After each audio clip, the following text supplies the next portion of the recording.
Welcome to vlog number 7. I am actually starting out filming the day after the last footage from the previous vlog. But right now what I'm doing is I'm editing Dolly Sods. Currently the rough cut is around like 2 hours long, so I'm just going through and trimming as much as I can. But either way, it's probably gonna be one of our longer episodes, if not our longest, and I think you're all gonna really enjoy it. By the way, a big part of trimming is taking the audio and cutting out all of the pauses or unnecessary gaps, or, you know, just taking shots that are lingering a little too long. Because I feel like people hear that we're trimming the episode and they think we're cutting out a lot of like content that they want to see. But a lot of times it's just taking the stuff you're gonna see anyway and condensing it into something more watchable.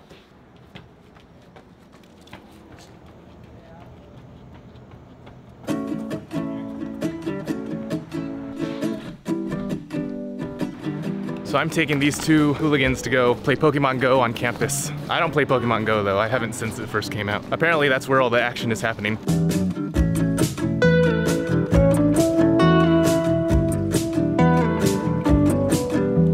Okay, so we're actually at a park near the Olentangy Bike Trail, which spans from downtown Columbus up to some suburbs.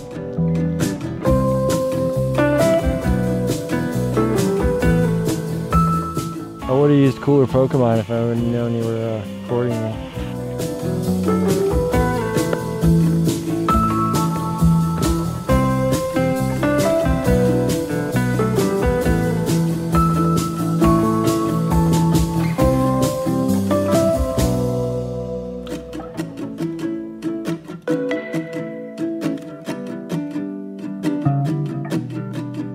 So all these tall bushes with the white flowers we keep seeing is called tall bone set. And I believe that name came from its use as a medicine. I don't know how effective it actually is, but I'm pretty sure that's where the common name came from.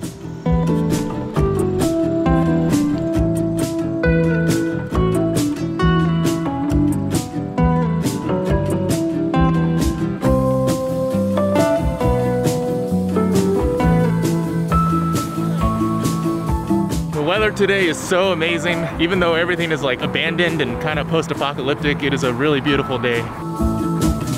So that yellow flower down there is evening primrose. I remember I was actually walking on the same bike trail a little bit further to the south when I was identifying this for the first time, but it's an edible wildflower. It is very pretty too. And behind me, of course, is the famous shoe or horseshoe. And if I cared at all about football, I'd be a lot more excited to be in its presence. I've only been inside that stadium, I think one time, or maybe twice. I forget if that's where I graduated. No, yeah, twice.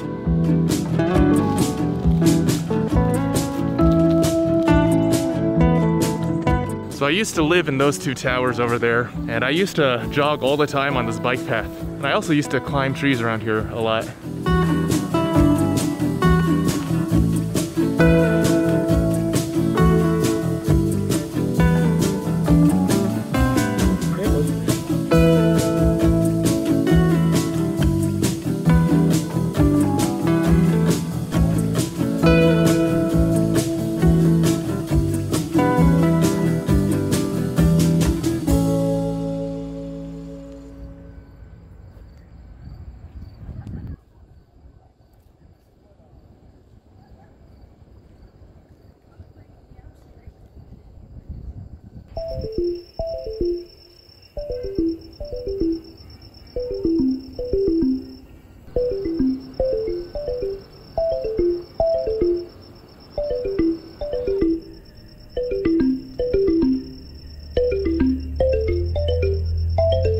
So one thing that is exciting, at least to me, is that it is September 21st, which is when my new planner officially starts. So I can finally switch over from my old planner, where I was literally drawing out the layout for like months in advance, because the pages were just blank.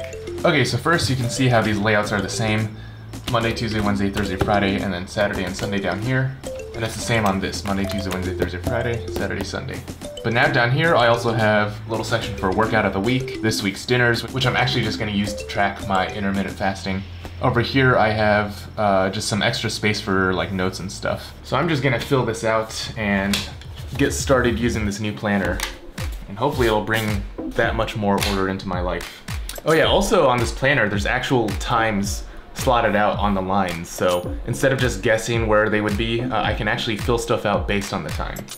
You know, I'm by no means the most organized person in the world, and in fact, I am actually probably one of the least organized people. And so that's what makes this planner so incredibly necessary for me. And I joke sometimes that I need a second planner to remind me to use my planner, but there's definitely a satisfaction that comes from being able to get everything that is this nebulous jumble in your mind written down on paper. I feel like I'm somebody who has like a very artistic or creative kind of brain, and that doesn't always lend itself towards more of the type A personality kind of stuff, but I need to be that kind of person in a lot of cases, so having a physical planner to just write stuff down is so helpful. Okay, so today I'm gonna be cooking hong sha rou, which is a method of cooking pork belly, which is like one of my favorite dishes ever, but it's also really unhealthy. And I've never actually cooked this before, but I've seen a lot of different ways of cooking it online, and I feel like I can more or less do it. It seems more or less similar to 3 cups chicken, which is a dish I usually cook to impress people, so let's get at it.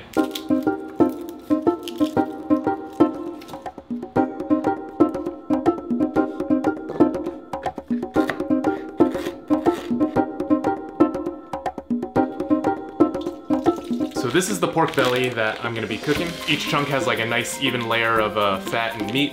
And I'm gonna cook these really quick and then cut them into cubes. But if you've never had this dish before, you know, bacon is one of those things that in American culture is really highly revered as like an incredibly delicious dish. And obviously that meat is also from the pork belly. But this style of cooking pork belly makes bacon look like peasant food.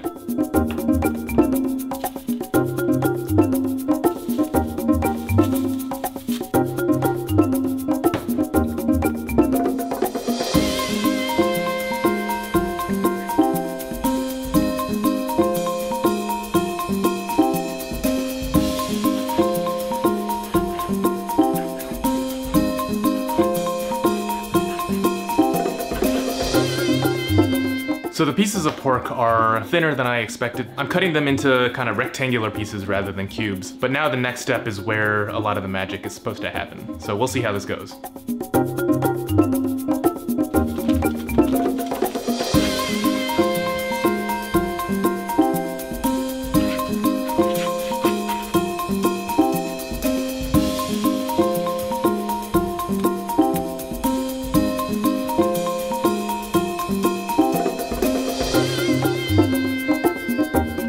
It's worth noting that I'm totally just eyeballing this recipe, and I'm not really following any sort of recipe, actually. I'm sure it's gonna taste good no matter what. It might not end up like the really shiny, translucent looking red cooked pork that you get at the restaurants, but I think it's gonna be pretty decent no matter what.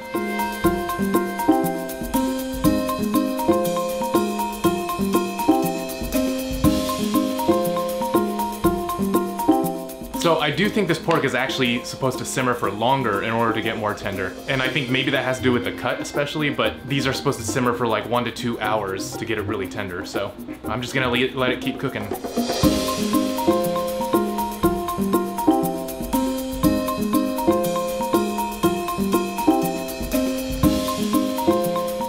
So even without the dark soy sauce, which is supposed to really give it the color, it's turning out to be a really nice dark color. The meat is definitely getting more tender. I could probably let this simmer for like even longer, I think.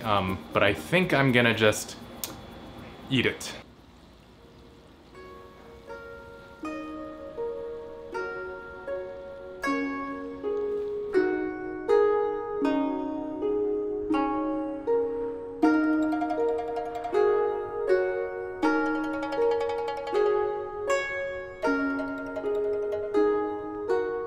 All right, let's see how this turned out.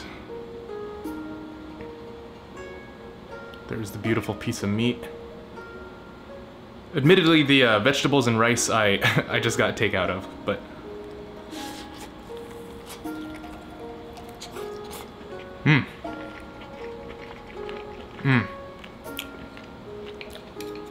Oh man.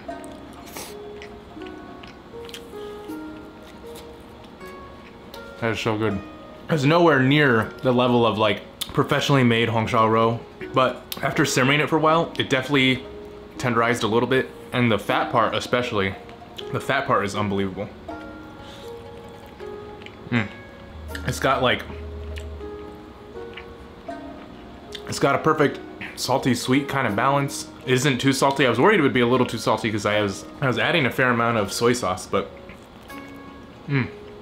some of the pieces have like a bit of a crisp on the outside just from the last bit of simmering. I'm gonna give this egg a cook. I didn't braise this with the pork the whole time because I didn't want them to be overcooked, but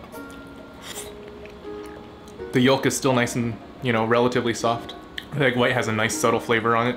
And this dish with like rice or steamed bread is a combination made in heaven. If you guys saw the vlogs where me and Robbie were in China, they served hongsha-ro a lot, and we would eat them with these super fluffy steamed buns or mantou. We called them Chinese hamburgers, but man, they were good. Better than a hamburger, I would say.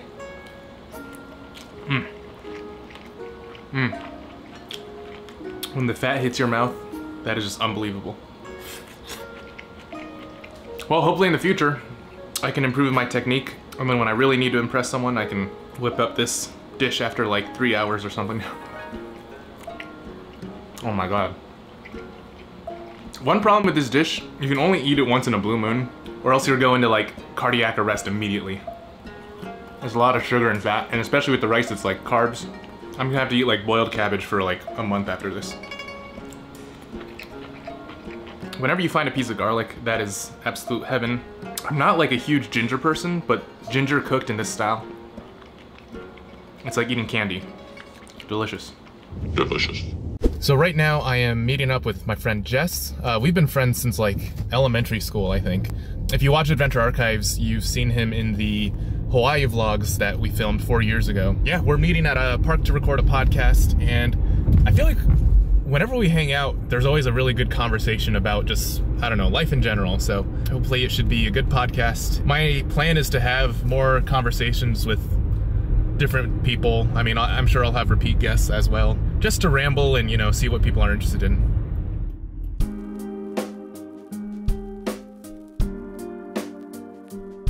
So this is Jess. Hey, we're about to do a podcast. See, I laugh, but it's like that though. Yeah. I don't know, you can kind of get in your own head about stuff, or at least I do, and it's like, oh, you can't do X, right? And then you just do it. Do you have that little guy? Yeah, I mean, I think part of it is like, I want to make sure.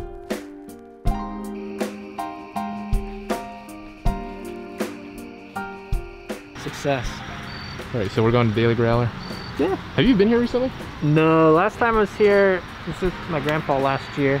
Okay. I was taking him out to get a drink. I've been avoiding bars like the plague, but I feel like invulnerable if I'm on a patio kind of.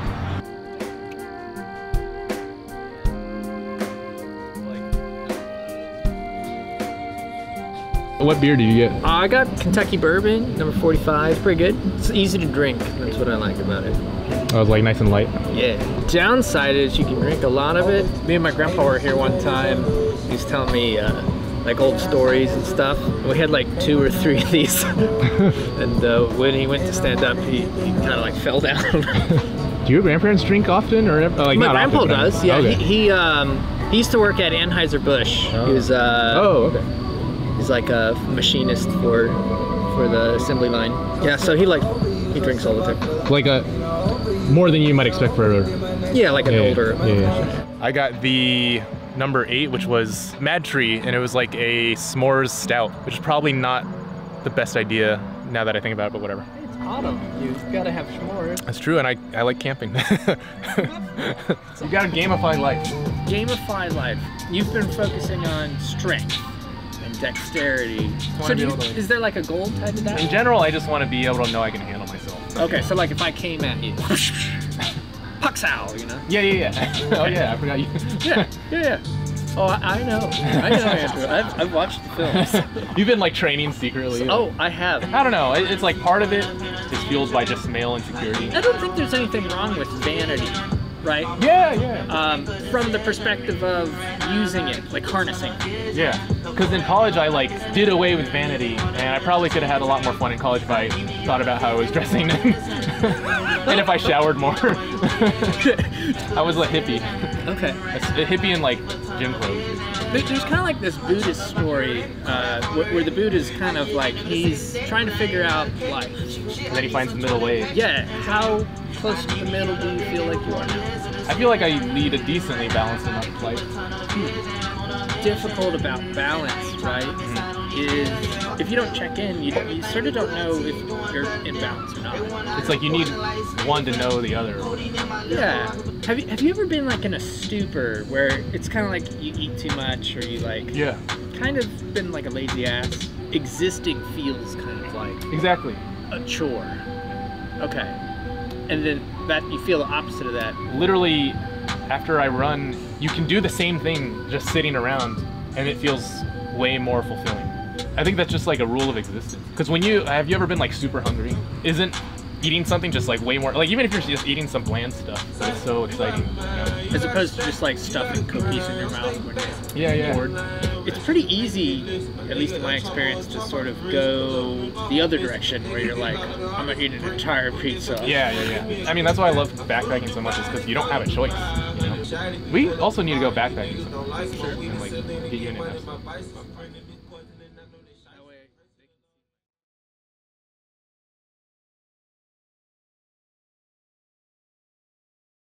By Dincher Creek. Dincher Creek, the official supporter of Andrew's Untitled Podcast. That's like a Truman Show.